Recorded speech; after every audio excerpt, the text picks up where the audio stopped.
Hello everyone. Today we will start with the second chapter of class 6 chemistry, that is elements, compounds and mixtures.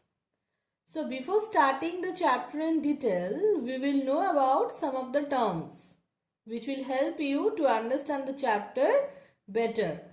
Now I hope everyone is aware of the term matter. What is matter? Anything that has mass and occupies space. That is known as matter. Matter exists in three states: solid, liquid and gas. Can you give an example of each? In case of solid, we can take book as an example. In case of liquid, we can tell water as an example. And gas, air. Air is an example of matter in gaseous state. Now we will also know about the classification of matter based on their composition. Okay, how matter is classified based on their composition. First of all, we will go with the pure substance. What is a pure substance? A pure substance has no other substance mixed in it. It has only one kind of particles. That means a pure substance is made up of only one kind of particles. Now this pure substance is being divided into two parts: elements and compounds. Next is the impure substance or the mixtures. Okay, and what is an impure substance or mixtures? It is a combination of two or more substances in any proportion. Okay, that means the proportion is not fixed. In case of mixture, there are more than two substances which are mixed. Okay, so this is the classification of matter based on their composition: pure substance and impure substance. Pure substance are again divided into elements and compounds, and impure substance is known as mixtures. Okay. Now let us know about the two new words or new terms, that is homogeneous and heterogeneous. First one, we will know about the homogeneous mixtures. So what is the meaning? See, this type of mixtures has a uniform composition throughout the systems and the particles are arranged in orderly way. So first let us take an example. Okay, a glass of salt water where the salt is thoroughly mixed with the water. Okay, now if you take a sip from the water, you will see that the whole composition is same. From wherever you take the sip, from when you are starting to drink the water from that position to when the water is at the low level in the glass, you will see that it tastes the same.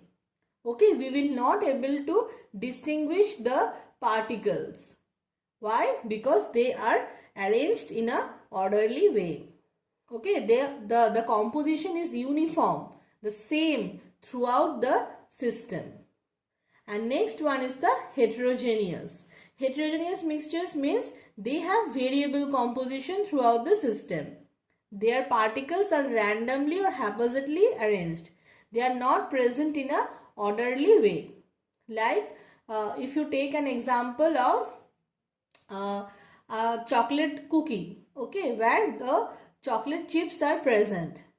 Now if you take bites from the cookie, you will not find the same number of chocolate chips from everywhere. It will be different. In the first bite it can be 1 or 2, in the second bite it can be none, in the third bite it can be 5 also. That means the chocolate chips in the cookies are randomly arranged. They are not properly arranged. Okay. So these are the two new terms that you will be knowing or getting often in the chapter: homogeneous and heterogeneous. I have made a chart for you so that you get a clear concept about element, compounds and mixtures. Okay, so let us start.